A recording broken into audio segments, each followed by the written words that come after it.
Dear 9th standard students, welcome to my channel Dhanusta Kalika Balavardhane, subject science, theme 4 natural phenomenal activities answers. ಇದು ಒಂದೇ ವಿಡಿಯೋದಲ್ಲಿ learning outcome ಎಷ್ಟಿದೆನೋ ಅಷ್ಟು ನಾನು complete ಮಾಡ್ತಾ ಇದ್ದೇನೆ. ಲರ್ನಿಂಗ್ ಔಟ್ಕಮ್ 4.1 ಆಕ್ಟಿವಿಟಿ 4.1.1 ಅಲ್ಲಿ fill in the table by finding out the magnitude of gravitational force when mass of object is increased. So first one formula ಕೊಟ್ಟಿದ್ದಾರೆ ಮತ್ತೆ ಹೇಗೆ ನಾವು ನೆಕ್ಸ್ಟ್ ಅಲ್ಲಿ ಇರುವಂತ ಕ್ವೆಶ್ಚನ್ ಗೆ ಆನ್ಸರ್ ಮಾಡೋದು ಅನ್ನೋ ಒಂದು ಎಕ್ಸಾಂಪಲ್ ಇದೆ, ಮಾಡೆಲ್ ಇದೆ. ಸೊ ಅದು ಬೇಸ್ ಮಾಡಿ ಸೆಕೆಂಡ್ ಮತ್ತೆ ಥರ್ಡ್ ಮತ್ತೆ ಫೋರ್ತ್ ಗೆ ನಾವು ಆನ್ಸರ್ ನ ಫೈಂಡ್ ಔಟ್ ಮಾಡಬೇಕು. ಸೊ ಫಾರ್ಮುಲಾ ಏನ್ ಕೊಟ್ಟಿದ್ದಾರೆ, ಸೊ ಬೇಸ್ಡ್ ಅಪಾನ್ ಫಾರ್ಮುಲಾ ಇಲ್ಲಿ ಆನ್ಸರ್ಸ್ ನಾನು ಕೊಟ್ಟಿದ್ದೇನೆ. So you can copy this. ಬರೀ ಫಸ್ಟ್ ಒಂದು ಮಾತ್ರ ಎಕ್ಸ್ಪ್ಲೇನ್ ಮಾಡ್ತೇನೆ. ಇವಾಗ ಇಲ್ಲಿ ಎಫ್ ಈಕ್ವಲ್ ಟು 2m ಇದೆ. ಸೊ ಇಲ್ಲಿ 2m ಅಲ್ಲಿ ಕ್ಯಾಪಿಟಲ್ ಎಂ ಅಲ್ಲಿ ಇರೋ ವ್ಯಾಲ್ಯೂನ ಮತ್ತೆ ಇಂಟು ನೆಕ್ಸ್ಟ್ ಸ್ಮಾಲ್ ಎಂ ಅಲ್ಲಿ ಇರೋ ವ್ಯಾಲ್ಯೂನ ನಾವು 2m ಬರ್ಕೊಂಡು ಡಿ ಸ್ಕ್ವೇರ್ ಹಾಕೊಂಡು then we have to multiply that. So 4 ಬರುತ್ತೆ. Increase by 4 times. ಆ ರೀತಿ ನೀವು ಇದನ್ನ ಕ್ಯಾಲ್ಕುಲೇಷನ್ ಮಾಡಿ ಆನ್ಸರ್ ಅನ್ನ ಮಾಡಿ.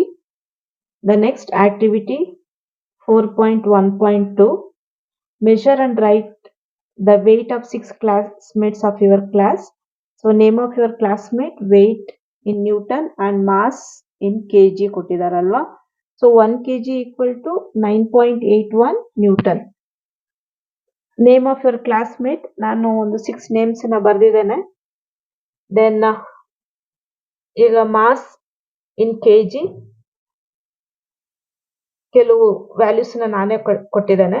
ಫಾರ್ ಎಕ್ಸಾಂಪಲ್ ರಾಮ್ 42 ಬರ್ದಿದ್ದೇನೆ. ಸೊ 42 ಇಂಟು 9.81 ಮಲ್ಟಿಪ್ಲೈ ಮಾಡಿದ್ರೆ ಬರೋ ಆನ್ಸರ್ ವೇಟ್ ಇನ್ ನ್ಯೂಟನ್.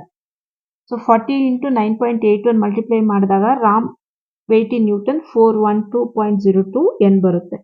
ಅದೇ ರೀತಿ ನೀವು ಮಾಸ್ ನೀವು ಎಷ್ಟಾದ್ರೂ ಹಾಕೊಳ್ಳಿ, ನಿಮ್ಮ ಫ್ರೆಂಡ್ಸ್ಗೆ ಕೇಳಿ ಇನ್ ವೇಟ್ ಎಷ್ಟಿದೆ ಅಂತೇಳಿ. ಸೊ ಅದನ್ನ ನೀವು 9.81 ಗೆ ಮಲ್ಟಿಪ್ಲೈ ಮಾಡಿ ಬರೋ ಆನ್ಸರ್ ಅನ್ನ ಬರೀರಿ. The next one is activity 4.1.3 ಅಲ್ಲಿ an experiment on the relationship between mass and weight ಕೊಟ್ಟಿದ್ದಾರೆ. ಒಂದು hang a stone on a spring balance, ಅದನ್ನ ಮೆಷರ್ ಮಾಡಬೇಕು. 0.67 ನ್ಯೂಟನ್ ಇದೆ. ಆಮೇಲೆ ಸ್ಟೋನ್ ಅನ್ನ immersed in water, then that time 0.40 newton ತೋರಿಸ್ತಾ ಇದೆ. Then we have to tell what are the changes in weight and give reason.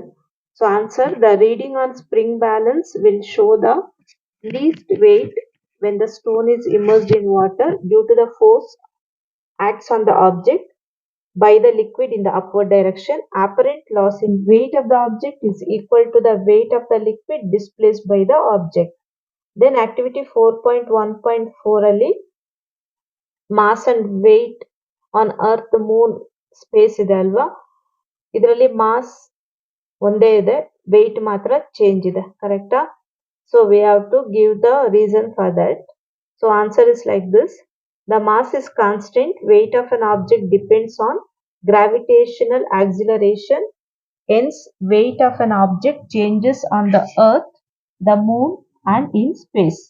The next one is activity 4.1.5 ಅಲ್ಲಿ acceleration due to gravity of different planetary bodies ಕೊಟ್ಟಿದ್ದಾರೆ. Calculate your weight on those planets ಅಂತ ಹೇಳಿದ್ದಾರೆ. So ನಮ್ಮ mass ಎಷ್ಟು ಅಂತ ಹೇಳಿ ನಾವು ಬರ್ಕೋಬೇಕು. ನಾನು 40 ಅಂತ ಹೇಳಿ ಕೊಟ್ಟಿದ್ದೇನೆ. ಸೊ ಇಲ್ಲಿ earth acceleration, gravity, then moon, Mars, Venus, ಜುಪಿಟರ್ಸ್ ನಾವು ಕೊಟ್ಟಿದ್ದಾರೆ. ಸೊ ನಾವಿಲ್ಲಿ ವೇಟ್ 40 ಇಂಟು 9.8 ಏನು ಅರ್ತ್ ಇಂದ ಆಕ್ಸಿಲರೇಷನ್ ಗ್ರಾವಿಟಿ ಇದೆನೋ ಅದನ್ನ ಮಲ್ಟಿಪ್ಲೈ ಮಾಡಿದ್ರೆ ಬರೋ ಆನ್ಸರು. ಸೊ ಆ ರೀತಿ ಮೂನ್ ಅವ್ರು ಕೊಟ್ಟಿರೋ ಆಕ್ಸಿಲರೇಷನ್ ಗ್ರಾವಿಟಿ 40 ಇಂಟು 1.6, ಆ ರೀತಿ ನೀವು ಆನ್ಸರ್ಸ್ ಅನ್ನ ಕ್ಯಾಲ್ಕುಲೇಷನ್ ಮಾಡಿಕೊಂಡು ಕಂಪ್ಲೀಟ್ ಮಾಡಿ ಅದನ್ನ. So that activity, that learning outcome activity answers are completed. Learning outcome 4.2 activity 4.2.1 ಅಲ್ಲಿ complete the table using the suitable equations of motion. So ಇಲ್ಲಿ ಇಕ್ವೇಶನ್ಸ್ ಅನ್ನ ಈಚ್ ಕ್ವೆಶನ್ ಗೆ ನ್ಯೂಮೆರಿಕಲ್ ಪ್ರಾಬ್ಲಮ್ಸ್ಗೆ ಯಾವ ಇಕ್ವೇಶನ್ ಅಂತ ಹೇಳಿ ಇಕ್ವೇಶನ್ ಅನ್ನ ಕೊಟ್ಟು ಆನ್ಸರ್ಸ್ ಅನ್ನ ಬರೆದಿದ್ದೇನೆ. So you can copy this answers. Then the next one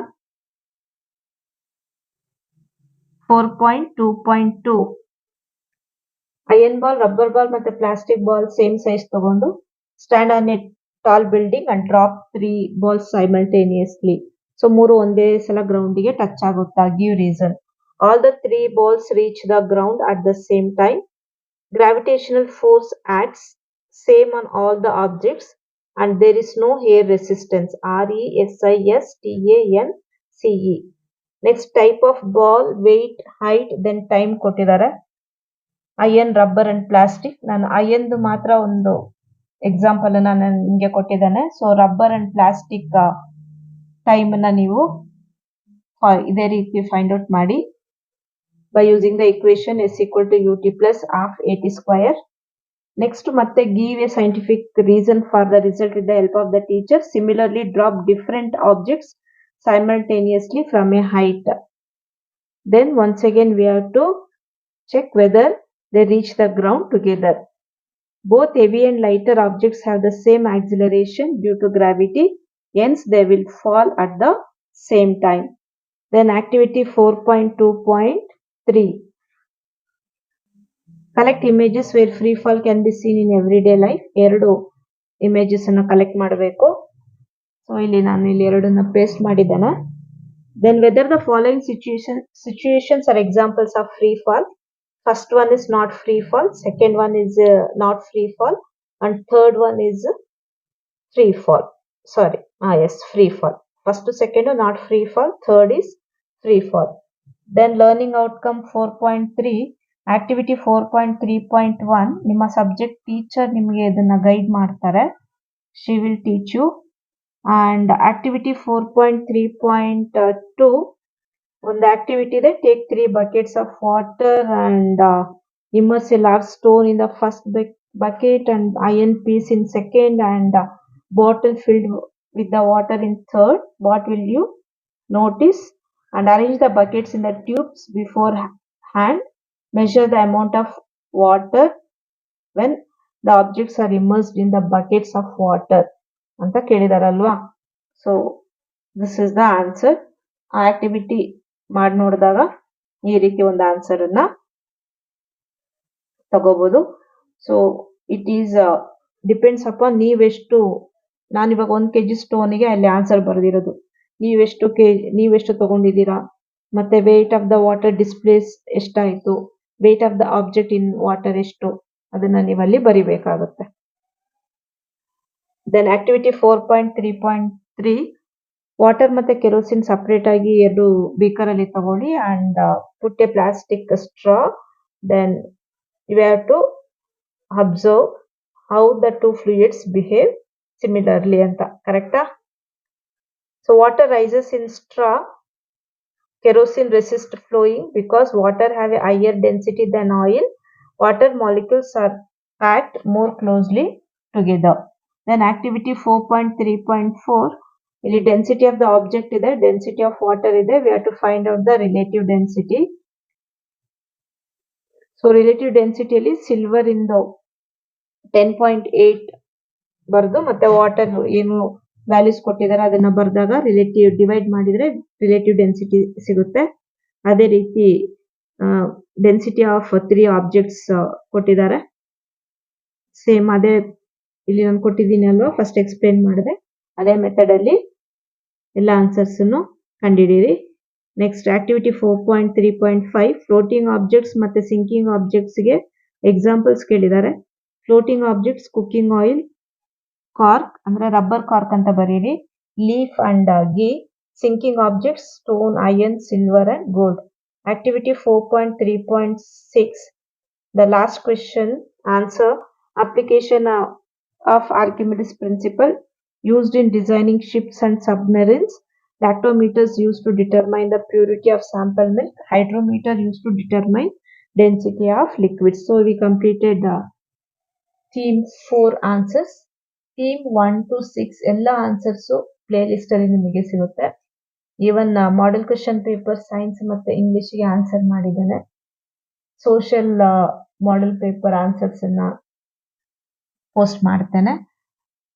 and in comment section ಅಲ್ಲಿ ಸೋಷಿಯಲ್ ಕೇಳ್ತಾ ಇದ್ದೀರಾ, ಎಲ್ಲಿಂದ ಬೇಕು ಅಂದ್ರೆ ಫ್ರಮ್ ದ ಬಿಗಿನಿಂಗ್ ಅಂತ ಕೇಳ್ತಾ ಇದ್ದೀರಾ.